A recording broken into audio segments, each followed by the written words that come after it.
Kalyanam everyone. We are coming live from the Shunya studios here for our Monday talks which we do, and here we are doing the Upanishads, living the Upanishads as it is. And I would like to welcome our guest Dr. Rajesh Savera, who is in the studio. Welcome Rajesh sir. Yeah, thank you Dhruv for inviting. Yeah. So we are again continuing the Isha Upanishad, and as you remember we did the verse 9 last time. So I'll just take them through. We start with the invocation, then I'll take them through the 9 verses. Yes. And we'll continue from the verse 10 for That the would be day. good. Yeah. Yeah. So the invocation goes as Om Purnamadaha Purnamidam Purnat Purnamudachyate Purnasya Purnamadaya Purnameva Vishashyate. Then the the translation is: the whole Brahman is all that is invisible. The whole Brahman is all that is visible. The whole Hiranyagarbha was born out of the whole Brahman. When the universe is absorbed into the whole Brahman, the whole alone Brahman remains. So the first verse goes as, I'll take directly the English translations. All this whatsoever moves in this universe, and those that move not, is covered, indwelt or pervaded or enveloped or clothed by the Lord. That renounced, enjoy, do not covet anybody's wealth, or do not covet for whose is wealth. Second verse, should one wish to live 100 years on this earth, he should live doing karma. While thus as man you live, there is no way other than this by which karma will not cling to you. Third verse, those birds partake of the nature of the asuras and are enveloped in blind darkness. After leaving the body, they who kill their Atman attain them. Fourth verse, it is motionless, one, faster than mind, and the devas, the senses, could not overtake it which ran before. Sitting, it goes faster than those who run after it. By it, the all-pervading air, Sutratman, supports the activity of all living beings. It's very nice to see that Sutra, the air they say is the Sutratman. The fifth verse, it moves, it is motionless, it is distant, it is near, it is within all, it is without all this. Sixth verse, who sees everything in his Atman and his Atman in everything, by that he feels no revulsion. Seventh verse, when the knower all the bhutas, when to knower the all bhutas become one with his own Atman, what perplexity, what grief is there when he sees this oneness. Eighth verse, he pervaded all, resplendent, bodiless, scathless, having no muscles, pure, untouched by sin, far-seeing, omniscient, transcendent, self-sprung, he duly allotted to the various eternal creators their respective functions. Ninth verse, they who worship avidya alone fall into blind darkness, and they who worship vidya alone fall into even greater darkness. So the verse of the day is the 10th verse. It goes as, one result is predicted of vidya and another of avidya. We have heard. It's predicated, I think. Predicated of vidya and another of avidya. We have so heard from wise men who taught us both vidya and avidya. So here it is saying that one result is predicated. Predicated means is like predicated. It's like there is a predicament. Okay, that means there is a problem. So here it's more to do with one result is predicated of vidya, another of avidya. So whatever it is, vidya or vidya, they're going to give you a result. Okay. We have so heard from wise men who taught us both vidya and avidya. So they are saying that this is what we have heard from the wise men who said that knowledge is also going to give you something and ignorance is also going to give you something. Right? So you have to see. So that is why in the previous verse, what did he say, that avidya will take you where? They who worship avidya alone fall into blind darkness. So they who worship avidya alone fall into blind darkness. But on the other side, they who worship vidya alone fall into even a greater darkness. Yes, means the problem is going to be there. But why? When you do it only alone, you only hold on to one thing. Because vidya is knowledge. Ignorance is avidya. Both are extremes. Do not hold on to one and you say, do your things. You have to be flexible to use it as and when necessary. You should know in a war, you should know when to fight and when to run. They say a smart and a wise warrior knows when to even run. Like Krishna. Exactly, Ranchodas. So when you know it's inevitable, you should not still do that foolishness. Right? When you know that only foolishness is necessary for your survival, then you do that foolishness. Like, Kumar Jiva, when he was the greatest translator, when he was being insulted, he was put on a donkey, painted black with all that polish and disgraced. And he was paraded through the city. Now, he still participated in this foolishness. Why? Because for him, what was more important was his life. Why was his life important? Because he was doing a greater job of translating texts. So I think at that time, even being a fool, he was more wise. Is that why it made sense to him? Is the train of thought? At the end, when you have a bigger cause, then you can do the smallest thing. Like you see the great Shivaji Maharaj, our Chhatrapati Shivaji Maharaj. When he went to Aurangzeb's court, he hid and he ran away in the fruit baskets. Yes, Agra. From Agra. The most bravest man, why would he run away by hiding in a basket of fruits? Because that's what is wisdom. Wisdom says, I can use my ignorance, my foolishness also when necessary. Right? Because only a fool will do that, right? How will you just go away? If you caught, finish. But that foolishness was the most wisest thing. So here, before you go, because you say you are now talking about ignorance in a very different way. Here you are saying that because one route, as Shivaji Maharaj, Chhatrapati Shivaji Maharaj, one way was, I am the king and the king walks like a lion and I'll go out like a lion only. Why will I go like a rat? So, but here you are saying ignorance is that dark alley, which if needed, I'll take. Is that so? Yeah, like when you're talking about a lion or a tiger, that one person is. But aren't they also a little ignorant and wise? Both they are, right? They are ignorant and you can say they have vidya and avidya. So what they do is, when they want to hunt, they don't go out openly, I am coming to hunt. Not a single thing they can catch. They hide. They hide behind all the bushes and then they pounce or then they catch. So, but when there is nothing, they don't do anything, just walk because they don't want to catch. They still show their pride. So, what I mean to say is, here it is saying that one result is predicated of vidya, 100%, if you hold on to it, and another one of avidya. We have so heard from the wise men who taught us both vidya and avidya. Means, can you imagine? The wise men taught both vidya and avidya. I thought he removed the ignorance. No. He tells you what you should know and he tells you what you should not know. He tells you what you should do and he tells you what you should not do. He tells you what you should be and he tells you what you should not be. If you can understand that these are the things I should know and these are the things I should not know, then I know how to use vidya and avidya. Because both of them, when I hold on to anyone, is going to be causing some problem for me, is going to put me into the darkness.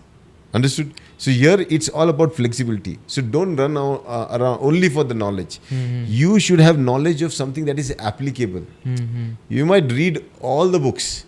If you cannot apply a single one, it's useless. You might be able to read one line, and if you can apply it, it's the most amazing thing. So at the end, in your life is application. And this application is what is to get out from that suffering. If vidya helps you to get out of that suffering, nothing like it. If avidya helps you to get out of that suffering, nothing like it. If vidya takes you into suffering, that's the worst thing.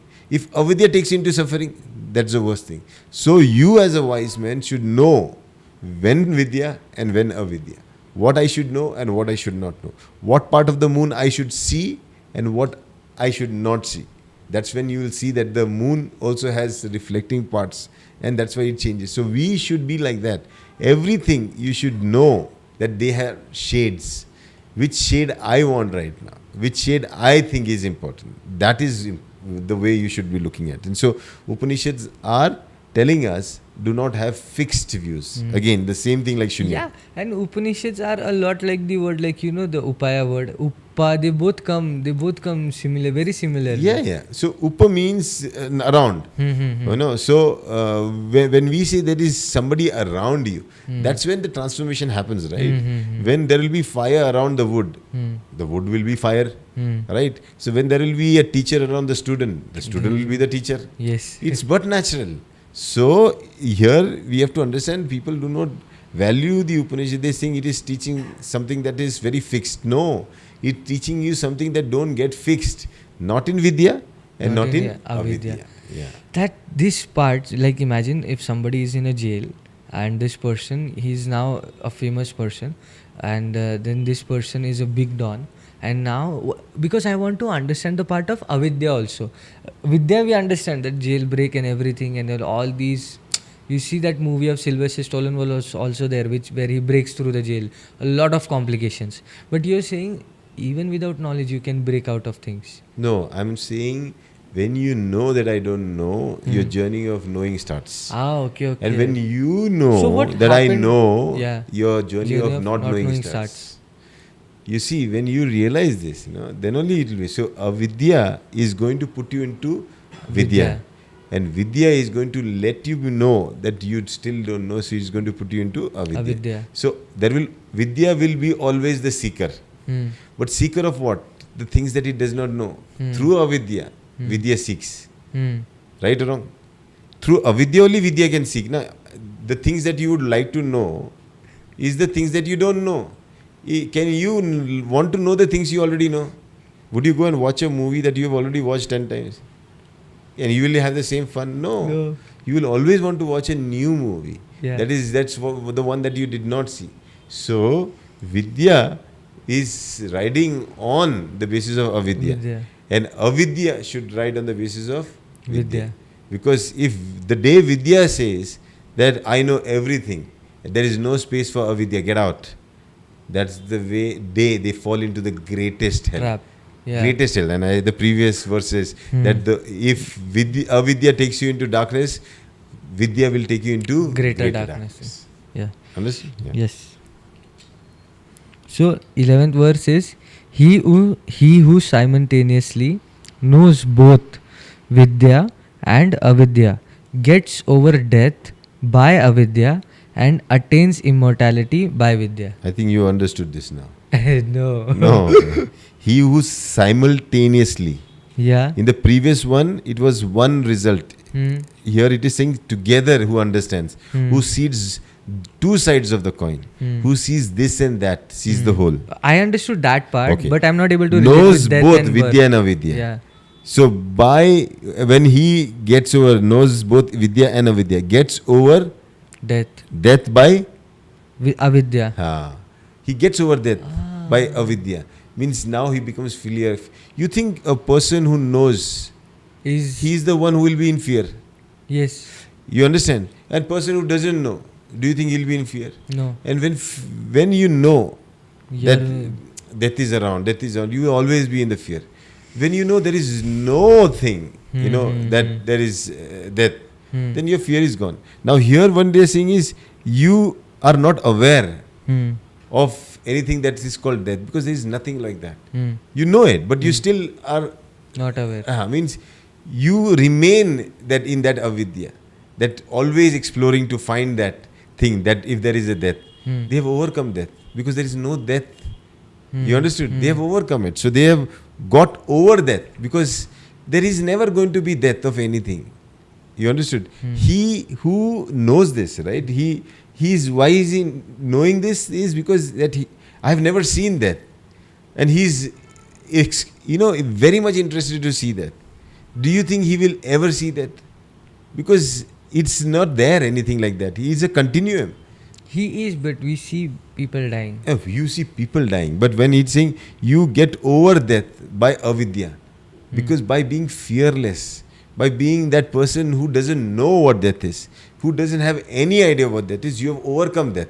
Yeah, You understood? if I don't know it is there, then I will Exactly. not be worried or even Exactly. happy, sad, nothing. I'll have zero emotions. Exactly. Means if you don't have any idea about No, it, no, no, no. you will never think about If it. the sun never shines, I'll never know about the So moon. that is just a thought. Yeah. Because you feel Oh. like you're alive, I feel you like I'll fear die. that you will die. Yeah, yeah, yeah. But you see, other than the humans, nobody lives in the fear of death. Death. Okay, they have overcome it, transcended. So with avidya, by not knowing, you get over death. Death. But what happens is with Vidya. vidya, that there is something that is so termed as death. Mm-hmm. You actually realize that there is nothing like that, and you achieve immortality by Yeah, vidya. yeah, yeah. Now you know that these are just phases of me. This is me now, and that is me then, and it might be something else afterwards, and I am immortal, just transforming conditionally into different states. Okay, like a gold in a bangle never dies. Mm-hmm. The bangle might die when it is melted, but the gold never dies. This is vidya, that sees and realizes the gold. And what is avidya? Saying that it doesn't matter. Okay, this gold, this gold is there in the form of a bangle. This bangle is now there, but avidya says, I don't mind if it melts also. Because I know I can make another bangle, I can make into so many things. So even that thing, that going away, melting away, he knows that the bangle was just bangle. Now, here ignorance and knowledge are both supporting each other. With everything not knowing, knowing begins. And everything knowing is also opening the door of not knowing. Because it's like science. When science wants to explore, it will never stop exploring, because every new exploration is going to raise 10 new questions. They're going to go out searching for 10 new questions. It's never ending a tree. It's like it will keep on branching. Where will it stop? Never it will stop, because every time knowing will give rise to unknowing, not knowing. And every time not knowing will give rise to knowing. And the cycle continues. So hence, death is overcome by ignorance, and by knowledge you achieve immortality. Understood? Now, to overcome death, is it immortality? Yes. You understood? So, are they two different? No. But yet, when we say death and immortality, we see them as separate. But when there is no death, it is immortality. When there is death, there is no immortality. There is mortality, right? So, you have to understand both are. So, same is with vidya and avidya. You understood? When you realize they are just supporting each other, and one who understands this is beyond this. So there is no avidya, there is no vidya. Whenever it is necessary, you apply what you want to know for, and whenever it is not necessary, you're not interested to know. So you love to remain ignorant of so many things because it's not necessary, right? So when you are studying medicine, even if the next building, the engineering students are being taught how to do and construct a building, you're least interested in it. You want to know what the way the body works. What is the physiology, what is the anatomy, what is the pathology, because that's your vidya. And not knowing the construction, and that is avidya. But it's okay. But tomorrow when you want to build a hospital, and now sits an architect, and he starts telling you want to know how is he going to build that. So there again you are interested. So you are applying it practically as and when necessary, your ignorance. And through that ignorance, you are able to actually gain the knowledge. You understood? But will you keep that knowledge? Now I building my own hospital. Now I build 100 hospitals. No, you'll go back to what your basic work is. So your seeking is for what you really need something, for it's custom based. Actually, I know someone. They went through a case like this. Like they started something, and their skill set was like this. In this example, this guy is a doctor. His skill set is doctor, but when he wants to build a hospital, now he knows how to build a hospital. Now he builds 10 hospitals, but now he's not able to manage any one of them. But now you're saying it should not have been done like that. No, it is his choice. Yeah, If choice is there. Then he will have to let go of his practice. Yeah. And become a construction guy. That's okay. Then No, he but has to he become doesn't become that also. No, because if he wants to live in the extremes of Vidya, that I know everything and I'm going to do everything and I'm the only one, I'm not going to let go of or be ignorant to anything. I'm not going to remain in the state of avidya. But why did he like this was something very important. Why what is this thing we need to realize at this point where this guy builds a hospital and doesn't go into this Because he built it only for the purpose that it is. It's not like when a bird builds a nest. It builds its nest because it wants to lay eggs, start a family. But just because it builds a good nest, it doesn't go on building nests when it does not have to lay eggs, right? You have great suit at your house, good nice dresses in your house, but they are for a party. But now you say, no, I don't care, I'll wear it every day. It will not make any sense, because then there is no reason for you to wear like this. So you always need to have a reason to seek and seek that knowledge for. Otherwise the state of ignorance is bliss. Right or wrong? So only seek out for what you want. And if you don't want it, the current state of not knowing is itself amazing. So we always say that the ignorance that still has faith is the one that is like magical. He doesn't know anything but has complete faith. Is much greater than the one who knows everything and has no faith. You understood? Single grain of... So it's very important that we realize that ignorance at some times, is a blessing. Yes. Otherwise it is so, like imagine, you get to know that XYZ is my father and mother and not the ones that are now. That knowing itself becomes suffering. Yeah. You understood? Yeah. But if I never knew that I was an adopted child, and I always considered that these are my parents, I lived in the peace and joy of what I did not know. You understood? And what I know. So with avidya and vidya, together. When you see them simultaneously, if he who simultaneously knows both vidya and avidya, they transcend the death and they achieve immortality. So this is the essence of the Upanishad. And here, remember, why is it being told? That is because, remember, this is Isha Upanishad. Purnamadam. Yes, this is talking about fullness. Yes. Okay, in the fullness of the container, what is full is full. It's not telling what is filled is full. The space within the container is full, always full. Okay, what you fill it with is up to you. But there is nothing that is not there. Everything is there. Yeah, the fullness is there. The container. Yeah, it's talking about this infinite Brahman that is full in all sense. Don't tell me that there is something that is not full in this. It's full in all aspects. You take any part of it, it will still remain full. You understand? That's what the whole thing is. And then he says there is nothing that is not being lauded by the Lord. Everything is under his lordship. And everything is covered by him. Yeah, so there is not a single element that you can say that does not have him, or he doesn't own it. Okay, so do not covet anybody else's wealth, because there is nobody else out there. There is only one Lord. You see, so again, monotheism is again the part of the Upanishads. Upanishad what never is monotheism? Monotheism means one God, one Lord, and no, there is no two. And Advait. That's Advaitali. So that's still, and people say that whether the Indian culture had that, we definitely had that. You see the kind of questions they are asking and the kind of discussion that is going is scientific method. Yeah. This is the only way you can progress, right? Absolutely. Otherwise, if knowledge was the only way to progress, you would have never progressed. Absolutely. See, what is research? Research is trying to find out things that they don't know.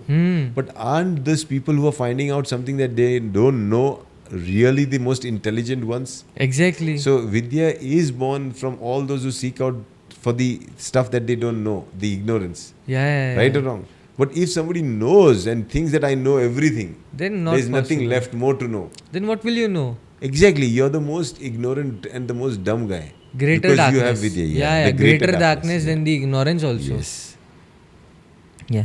We'll take up the 12th verse, which goes as, they fall into blind darkness who worship the unborn Prakriti. they fall into greater darkness who are bent upon the Karya Brahman Hiranyagarbha. They fall into blind darkness who worship the unborn Prakriti, something that is not yet manifested, unmanifested thing. If you worship nothingness and emptiness and nihilism, and you think, and you start doing that, you fall into the blind darkness. Finish. Because you are thinking, hey, there is nothing, nothing, nihilistic. You think you can do any damn thing because there is nothing out there. Either you'll do nothing or Unmanifested. Yeah, There is no reason, there is no cause, Yeah, there is yeah. no effect, there is no condition, nothing is there. Yeah, like Shunya people say it's nothing. Then why do you do it? Exactly. So when you talk about that, that means you will become a worshipper. Yeah. And this worshipper of nihilistic attitude will put you into a hell. This will be a complete blind darkness. So here, beautiful, one, it's darkness in which you are blinded. Yeah. The other is he's blind and he's Blinded again in the darkness. darkness. So imagine, it's like how they have expressed this.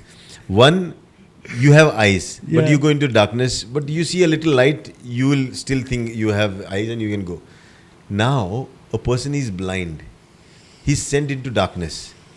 Okay. Now, what is he going to see? Nothing. Darkness. He cannot see darkness also. Yes, but he is still seeing darkness. Yes. So one, he is blinded, and there is little light somewhere. Can he see that? No. No. So he is gone into blind darkness. And this is a worshipper who believes that the unmanifested is something that he needs to worship. There's nothing happens. No cause, effect, no conditioning, nothing. And the other side, they fall into greater darkness. Okay? Who are bent upon the Karya Brahman Hiranyagarbha, means something that is manifested, which has been conditioned. Who worship that as the only thing and ignore the unmanifested. Say, no, this is one, I have to go, not the others. Then he is falling into greater darkness. Why? Here he is now actually worshipping name and form. Idols, people, beings, existence. Everything that is manifested is going for that. Yeah. And that's the end. He is more interested in the tree than the soil. The first one, he is interested in the soil, not the tree. Both are wrong. One will go into blind darkness, the other will go into deeper darkness. Even with the eyesight, he will not be able to see anything because there is nothing for him to see. You understand? So this is a very clear definition of a worshipper. That's what happens. A worshipper. Exactly. Even if I used to, like, for example, if I worship Lionel Messi as my idol, I could not see at all how great Ronaldo was. Exactly. But the day someone just whacked me and I was like, no man, you're true. They all are great. Actually, not just them. Everybody who's playing. Even sometimes a kid can do such a skill, which is the most beautiful skill.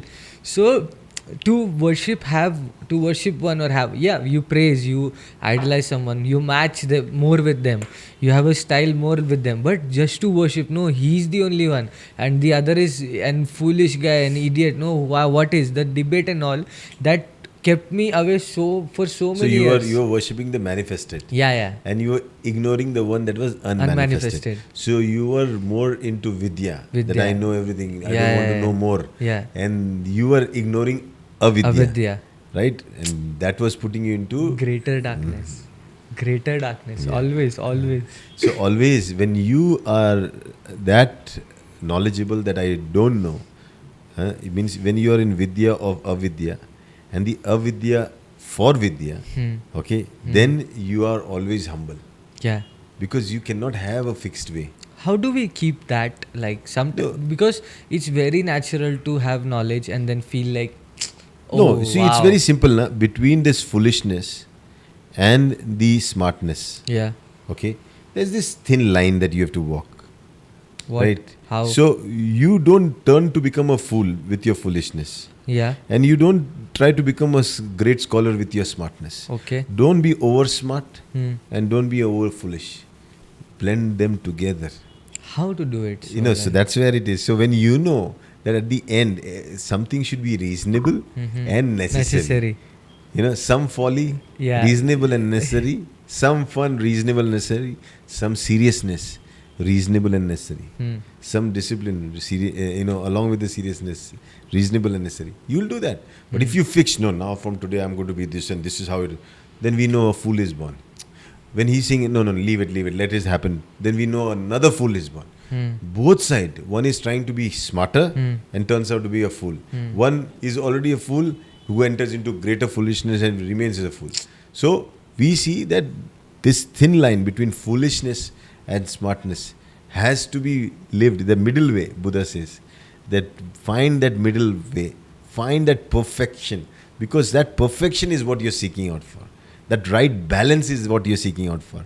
A mind that is balanced, that doesn't act smart, that doesn't act foolish, but acts apt to the situation, to the circumstances. Okay, that is what I'm saying.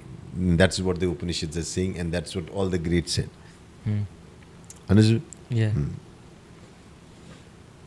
Then the verse 13 goes as, they say one thing results from the worship of Hiranyagarbha and another from the worship of Prakriti. We have thus heard it stated by wise preceptors who taught us that. So they are telling the same thing. Same thing. Now here they are saying that they say one thing results from the worship of Hiranyagarbha. Now when you say Hiranyagarbha, means the manifested, conditioned. So when you worship that, you fix that, something will be a result of that. What does this mean? Now, like for example, you hold, attachment will be the result, na? Attachment will be the result. Yeah, now you will be attached to it. Without that, you will go crazy. Because you are attached to the manifested. You worship it. If thing is not there, you feel finished. Yeah. You understood? Yeah. Now, attachment is born. Right? But when you know another from the worship of Prakriti, the unmanifested, what happens is detachment is born. Hey, there is nothing. Now detachment is going to lead into nihilism. And attachment is going to lead you into materialism. You understood? So both are horrible. Yes. Do not be in these extremes. Find that middle way. When to remain detached and when to be attached. Remember, I give you always an example of a bird. Do not hold it too tight or that it dies. Do not let it too loose that it flies. Wow. You understood? This is the key. If the day you understand anything, every moment of your life, every relationship of yours, every responsibility of yours, every duty of yours, if you know how to hold it right, which Buddha calls it samyak. Okay, then everything is just small. Then you have a pet. Then you have something that will be with you. Okay, because the one that is held tight, the day you let a little loose, it will fly. For the sure. one that you have let completely free is never going to come. It's gone. You understood? So remember this. So practice is also like that. When you do dhyana, we say do not strain yourself and do not relax yourself. Now this is the key. Now this is okay, because if I hold on too tight, it will die for sure. Then to gone. But when you let go, it'll go. It will go. Okay. Now but it's like if your hands are not there in both the situation, your hands are involved, right? So is it that your hand should always be around that thing, or like what? That is dhyan, na? The dhyan when you are because I mean, it is running, because as in the part where is part 2, it is going. If I lose, you're talking about the sense of touch and holding of the bird. Touch. Not bird. Like I'm saying, when you let go, loose of the bird. What are you telling? You're telling about the hand? Because we take the example of the bird. No, I'm saying about the bird only. The bird wants to fly. If I let go of it, if I hold too tight, it dies. The bird will fly, na? It's got wings. It is meant to fly. So, is it necessary for me to even... You say don't even let go of it. No, I'm saying don't... You want the bird, right? No, that is why you're holding it. No, that's why you're holding a bird, right? I'm just telling you want that bird. That is why you're holding it. You don't want it to fly. If that's the reason. Yeah, because if you wanted to fly, why did you hold it? Makes sense. Right? So you now want the bird. Yes. But you don't want a dead bird. Yes. You want the bird, but you don't want a dead bird. So I'm saying, if you don't want a dead bird, don't hold it tight. And if you want the bird, don't let it loose, because it will fly. Now that means this is sense of touch. So you can feel this is too much. Now it's suffocating. So I will release. So no, this is flying away. Boy, it's slipping from my hand. Then you tight. This you do because you have sense of touch. Now mind is also a sensory organ. Okay. And its object is the thoughts, right? So basically it produces thoughts. Like you have sensations, mind produces thoughts. Yes. Now when you know this thought is into clinging and something is dying, you need to let go of that thought. When you know this thought is actually letting go of the thing and it's flying, you need to hold on to the thought. For examples? Now, you suppose you have an affirmation and you want to do something in life. Now, something that you want to do in life, if your thoughts are continuously happening so much that the thing that you want to do is dying off, then you need to let go, relax, don't do it, don't do it. You're doing extreme. Guys, stop it. You'll have to tell yourself. Then you need to relax. But when you see that this relaxation has turned into lethargy, laziness, then you realize it is slipping away, man. What I wanted to do is not happening. Then I need to hold on to it. So my thoughts need to be given rise again. And when, one is they are arisen, and if it's torturing me, troubling me, then I need to let it go. Right? Because that's attachment. When it is not coming, and I have let it go and they are gone, flying off, and I want them to be retained, I hold on to the thought. I chant. I again remind myself. I put an affirmation. I put it on the walls. I put it everywhere.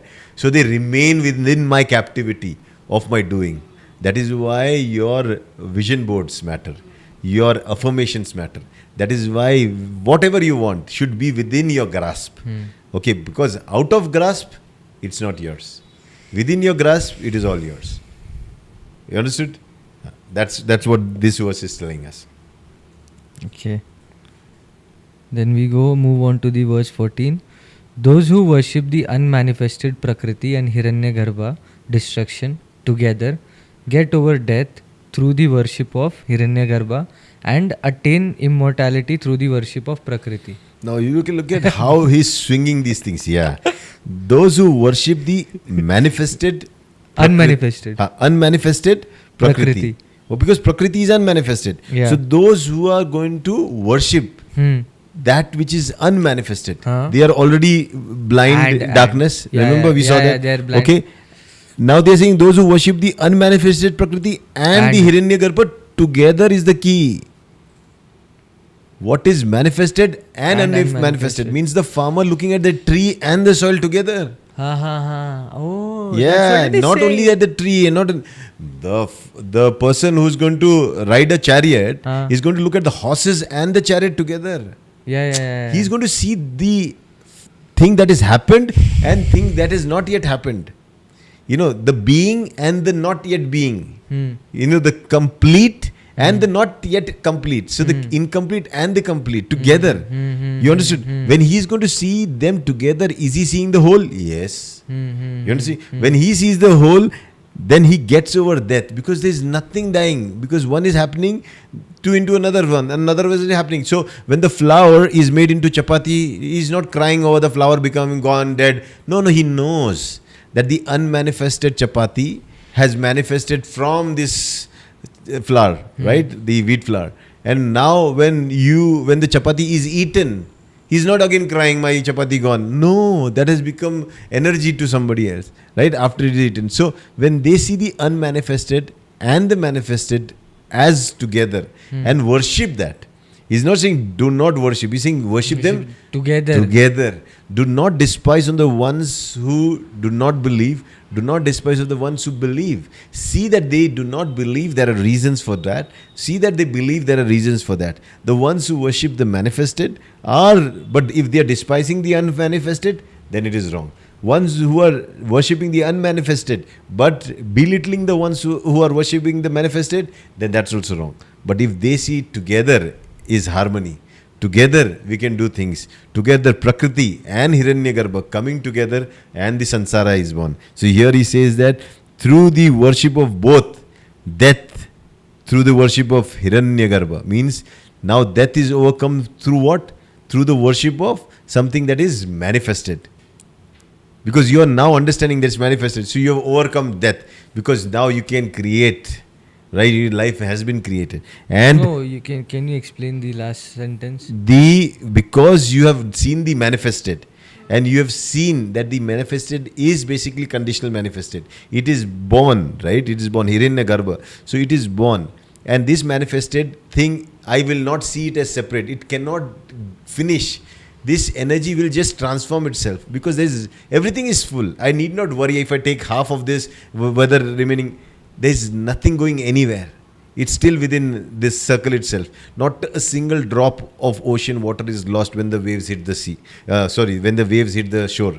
Because it comes back again. Nothing happens. So when you look at it, you see that when you watch and worship them together, both the manifested and the unmanifested, together you get over death. Death is what? You think that everything is over. Finished. But when you have seen that the Prakriti and the Hiranyagarbha, the unmanifested and manifested are just playing a role of one coming, one going, one coming, going, and you realize there is no death. So you have overcome death by seeing what is manifested.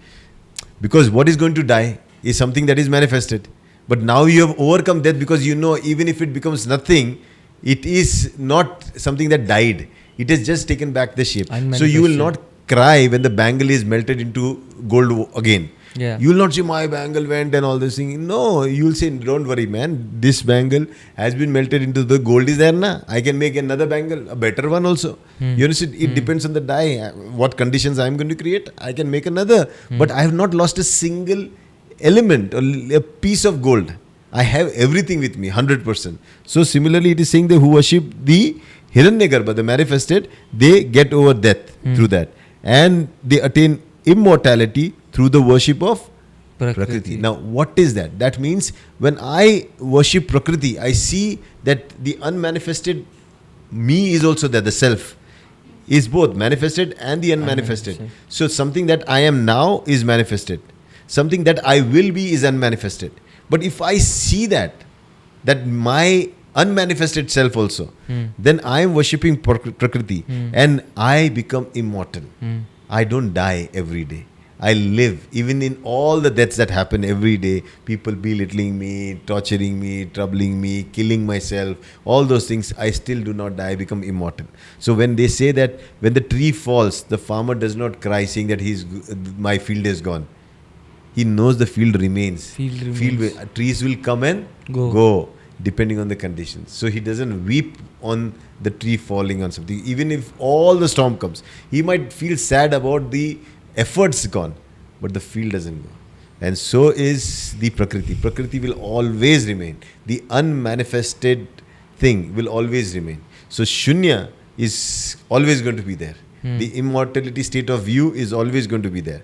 But conditionally, you're going to take the Hiranyagarbha route. You are going to be manifested. And that manifested you is conditional manifestation, which gives rise to the so-called self, which is no different from the unmanifested self. Both are you, same only. Understood? Yes. So the day you see the soil of a field and the tree, that is this huge tree with all the leaves and the fruits and everything, and you see that both are one and the same.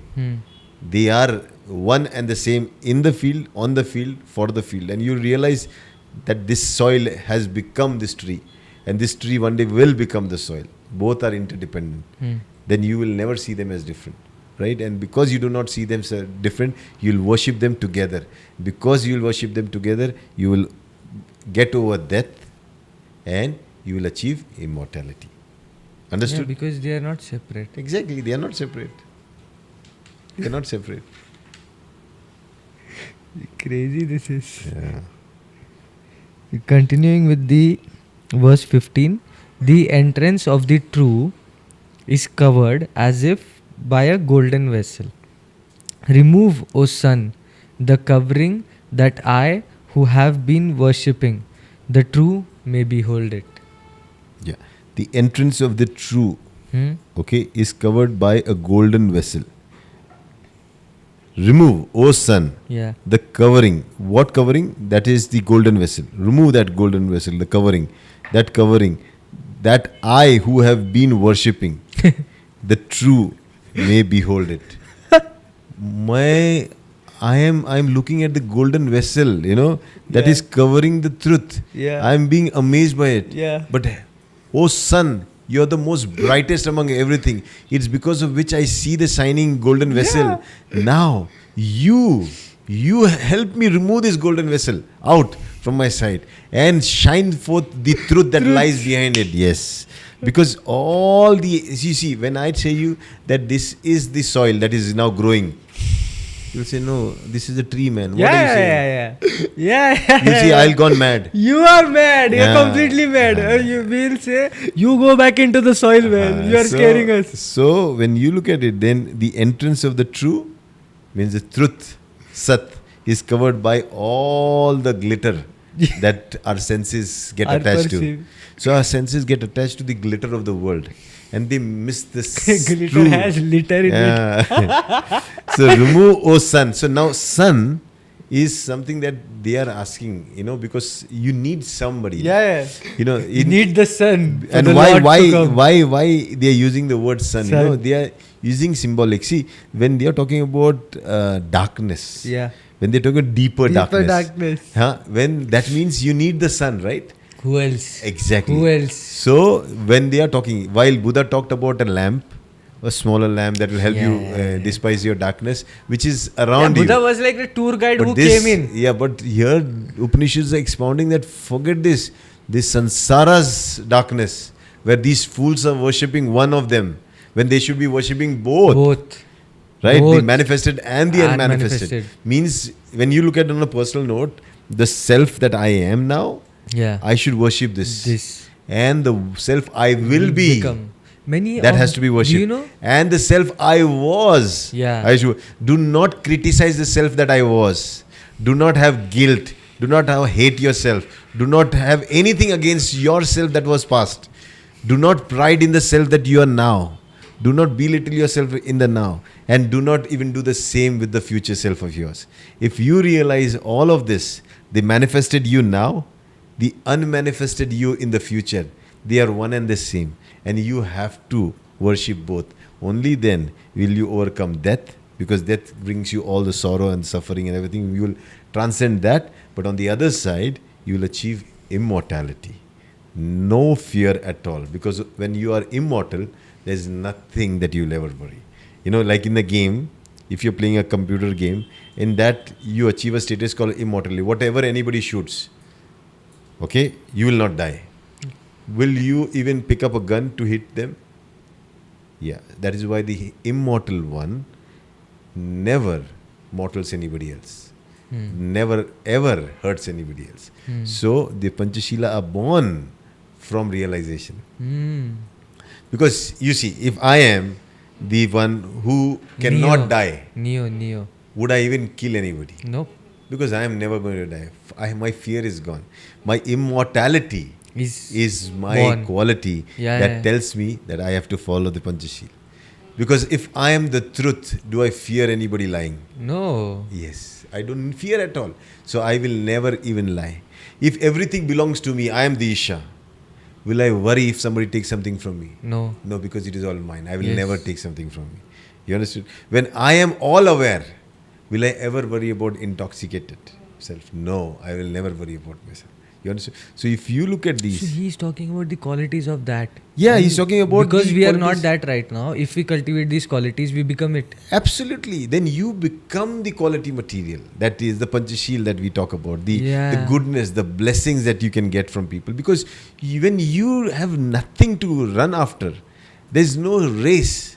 There's nothing to, covet about somebody else's wealth. Because everything is yours. You are here. You are it. Tattvamasi. So I think that solves the problem.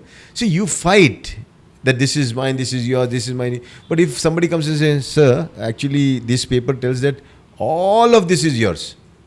Oh. That moment you will stop fighting.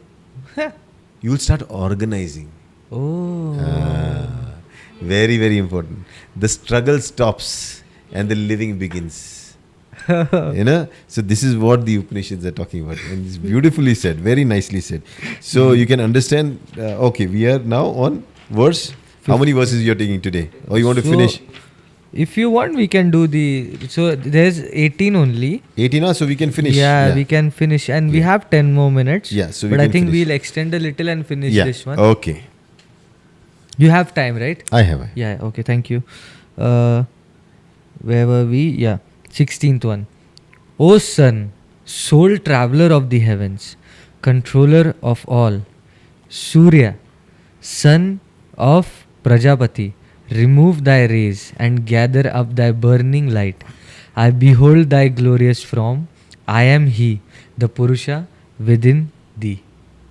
Within thee. This is very, very important. I am he, the Purusha within thee. So he's telling that I am the seed, I am the Purusha within the unmanifested, Prakriti. I am it. And he realizes it that I now will worship thee, the sun, who is like manifested supreme, much bigger than me. The You soul are. traveler of You are the heavens. soul traveler. You are the one who Controller gives life. of all. No, but Yeah, I looking at you, like it's like you have manifested from the same material, the unmanifested, that I have manifested from. You understood? I am also on the same field that the mango tree grows, and I am the coconut tree. And I see no two difference. So, hey, mango tree, hey, we both are one and the same. But since you are a bigger tree, please, I want to appreciate and thank you. And so he is now worshipping the manifested. And worshipping both manifested, that sun, and himself. Himself. And himself, because he's also the manifested. I am he. Yes. When he claims that I am he, means he's also worshipping the unmanifested. So now we realize when we pay gratitude to the sun, the moon, the stars, the earth, the heaven, whatever it is, they are manifested, unmanifested me. Yeah. And I am one of them. I'm another leaf among all the branches and other leaves on the same tree. And we have seen each other now. And now we realized we all together make the tree. Right? And we have no difference between the other trees. And the trees that have not come between us also. Everything is one. Everything is interconnected. And we see as everything as one big mass of Brahman. And we now realize that we shine forth the Brahman that wanted to shine through us. So we are the chosen one. We are the ones that have popped up. And now that's because of the conditioning. Understand? So again, here is because of the worshipping part. Yeah. But this is very nice. Yeah. Remove thy rays, gather up thy burning light. Amazing. It's like it's speaking to the sun directly. Yeah, because once you realize that is also born from the same material, right? It's like you think that the jungles don't talk to each other. I think in the jungle, not only the animals talk to each other. Everybody. I think the trees also talk to each other. The creeper that climbs the tree, that also talks to the tree itself, Everything is in communication with each other. They're interconnected. When we see this interconnectedness with the sun, with the earth, with the water, with the moon, and this Upanishads are trying to tell us that, hey, you're not separate from it. So do not just go and damage the earth, because earth is also as living as you are. Do not go and destroy something of yours. You'll have to pay back. Yes, then your second Panchashila is born because of realization. Yeah. I shall not harm. I shall not take what some they know belong to me. I shall not disrupt the harmony of the world around me. I shall not make any false claims about me being separate from this and all those things. I shall not intoxicate that I am greater than this. I am no one. The Lord lords over you also, O son. Yeah. And the same Lord over me also. Yeah. This is a democratic world that I live in. We have the same Lord. You also have the same Lord Son, and I also have the same Lord Son. You understood? And the ant there, sir, is having also the same Lord, sir. Even the one which is smaller than the ant. Yeah. So when one understands, in a company, there is only one boss. Yes. And the manager also has the same boss. The supervisor also has the same boss. The worker also has the same boss.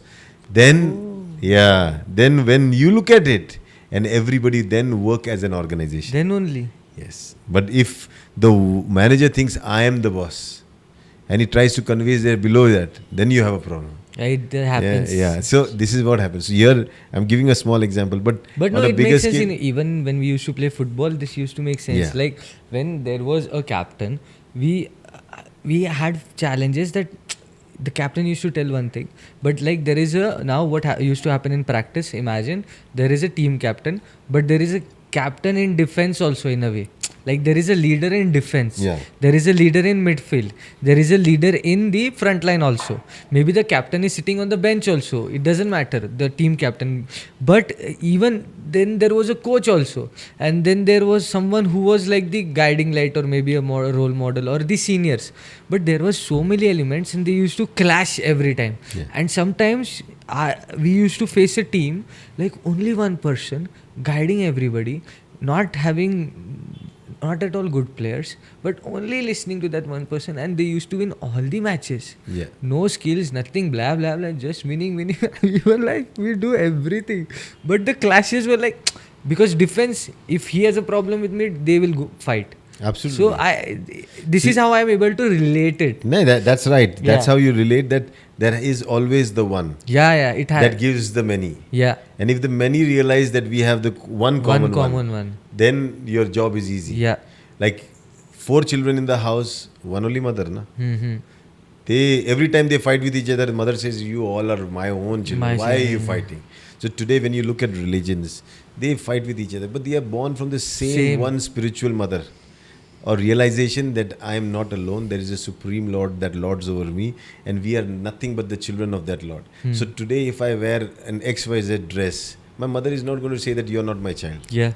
The mother is not going to say because you're eating this food, you're not my child. Yeah. My mother is not going to say because you're doing this, you're not my child.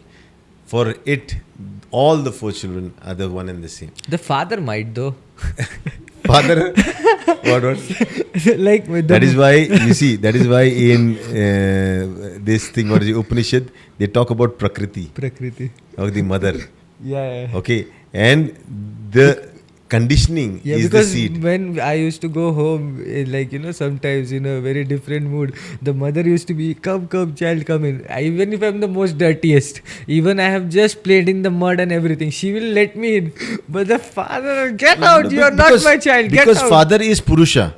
Purusha means the seed. But now, not technically, okay? We are no, just, I'm talking about the words that they have used. Yeah. So conditioning, Yeah. the seeding is Purusha. Prakriti is the basic thing that is unmanifested. But what causes the manifestation is Purusha. The force that actually triggers that Prakriti to manifest something. Okay. So a woman becomes a mother because a man comes in her life and impregnates her, and then she becomes a mother. Yeah. Right. But if there is a womb and there are just imagine in this way, like this womb is nothing but the field. That is why it's called born from the Hiranya Garbha. Okay, the manifested. So when this field is there, and this field you put the seeds of a neem tree, a mango tree, a guava tree, an apple tree, this field is going to produce all these trees if the conditions are right. Correct? Now for the field, it will nourish all of them equally. Right or wrong? It's no conflict for it. It's one and the same for it. Because they are born from the same source. Right? At the end, different conditions. The trees might fight with each other. No, I am the mango tree. I am the greater one. I am the apple tree. I am the most sweeter one. Yeah. Blah, blah, blah. But the field there is telling you dumb. You're me only. You are me. I have given birth to you. At the end, when all this drama is over, when the season of fall comes in, you all will fall down and become me again. Yeah. And one who realizes this, that this is what the field is talking. Unfortunately, the field cannot talk. Prakriti cannot talk. Only thing that can talk is the manifested one. Yeah, the unmanifested remains unspoken. That is why we always say that it does not speak of what it is. And when it speaks, you always have two. Oh. So they keep. Then the first only and only sound is Om. That that is the only sound. Don't that, speak, yes, but that mumness, but the sound of mumness. You know, that you can speak, but you don't speak. You understand? That's what okay. So that's how it should be seen. You know, when you see this, then you understand the Upanishads are actually taking you into a deeper truth. Deeper.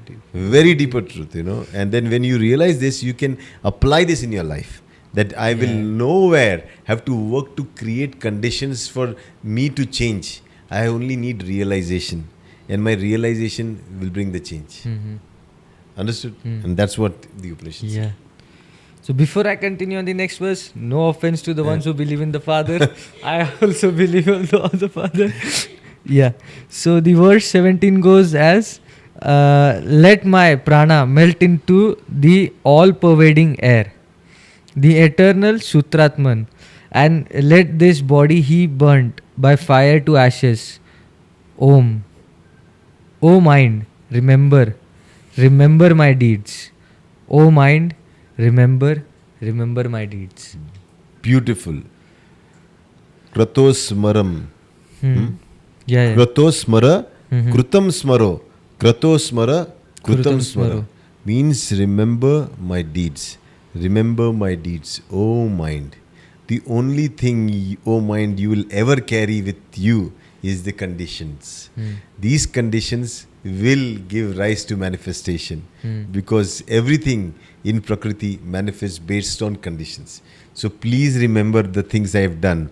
And when the manifestation time comes, when the season comes where the Hiranyagarbha is going to give birth again, maybe my deeds will become the seeds through which I will be manifested again. And this time I don't want to be manifested in a world that brings suffering. Because I've done good deeds, my deeds will lead me to the joy and happiness that I am entitled to receive.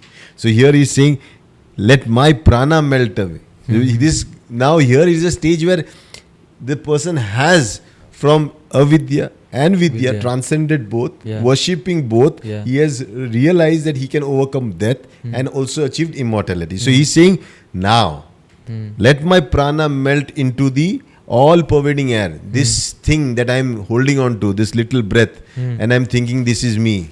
Now I know it's not me, not so. See, even though it's me, I let go of this prana. I know at the end it is going to just melt into the air that is around me, right? Second, he says, the eternal Sutraman. Sutratman. Sutratman means the thread.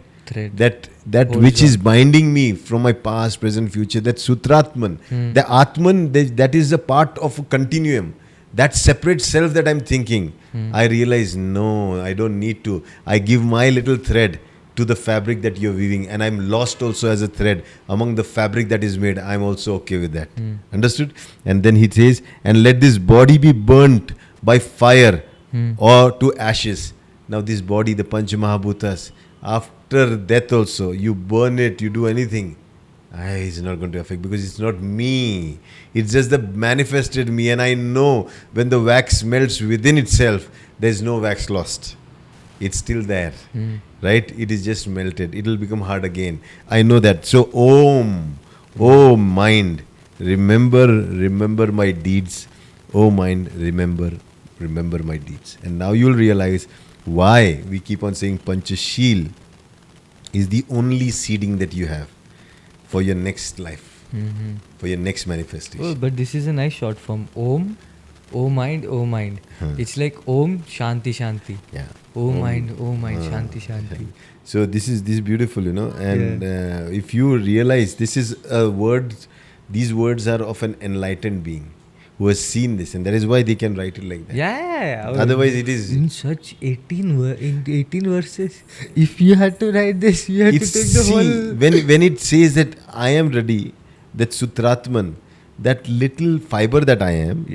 I am the Atman, but the Sutra. A little fiber that I am ready to give myself to you. You can make me into a fabric.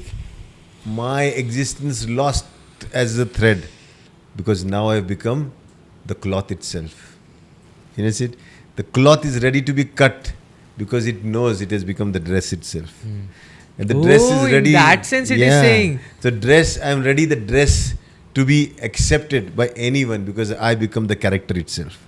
And if I become the character itself, trust me, whatever the character is playing, I am playing it. So even now that little thread is also enjoying the role of the character that is being played. Yes. And this is what he says. Yes.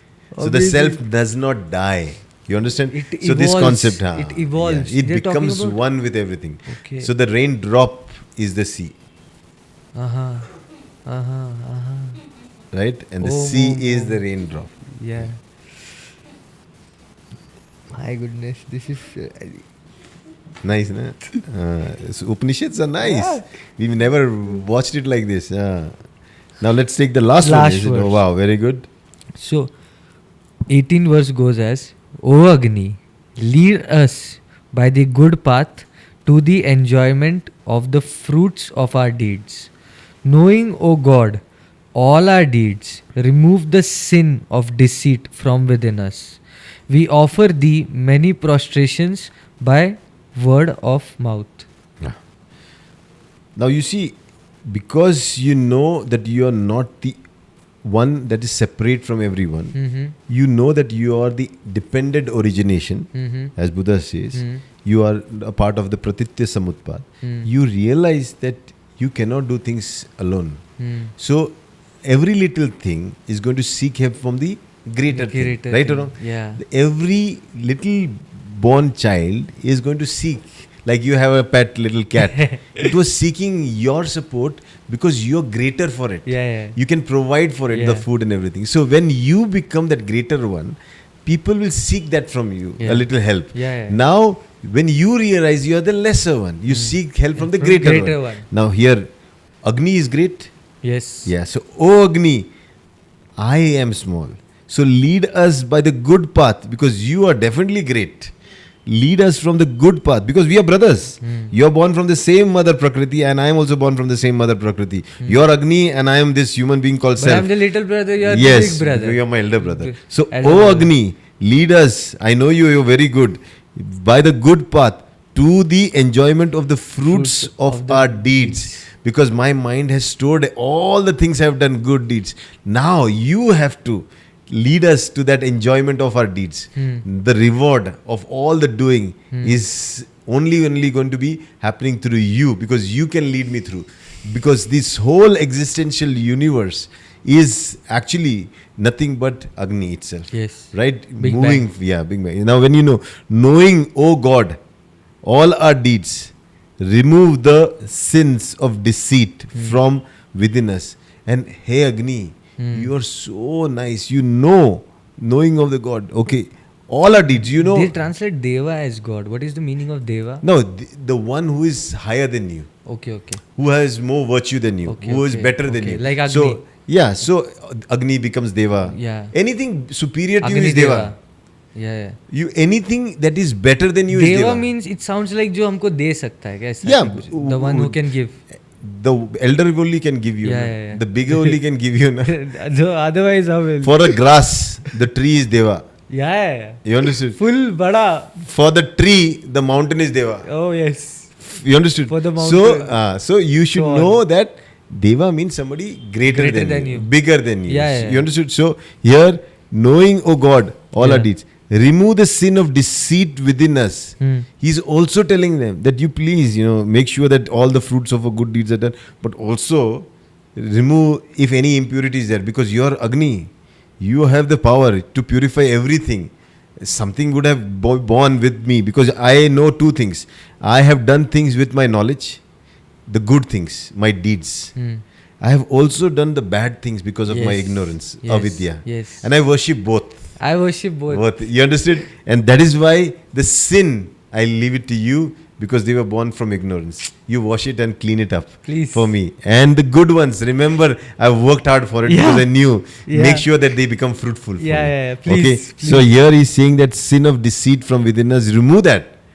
Because there's nothing to deceit. Because I know the first verse of Isha Upanishad said that everything is covered by the Lord. Everything belongs to Him. There is nobody else who can claim over it. And I am a fool to think that it can be mine. And I wanted to covet somebody else's wealth, which I cannot. So deceit was born with that thought. And if I had ever such a thought, when I did not know, Yeah. please clean it up for Please, me. please, Okay? please. We offer... Even if it comes now because of my conditioning, please forgive me. So Please, we please offer take it off. the many prostrations by word of mouth. Mouth. So the only way I can let you know is By by word word of of mouth. mouth. As And that in- is why Om Shanti. Shanti Shanti. Then it's that you, it's like that, we are born from the same mother.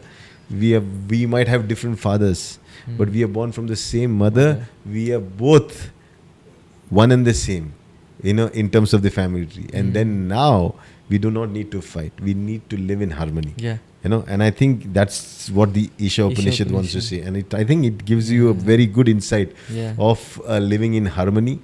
Okay, seeing that everything is full. Do not, curse the past of yours, because that's you. Do not lord over the things that you have right now. That's the present of you. Yes. And do not start, just having that attitude that you will be great or you will be lesser than great, and having that weakness and that loss of hope of the future, because that's also you. Yeah. And when you transcend both past, present and future, and see yourself that is completely covered by the God himself, the Lord himself, the Isha himself, something greater than you that actually nurtures you, then you are meant to be great. He trust it. So the cotton in the field should trust the farmer, who knows that this little piece of fiber that is being made with this cotton is going to be rolled up into a great royal dress, sitting on the throne that will rule the kingdom. If he realizes it, I think that's the royal journey of the thread itself. Huh? Yeah.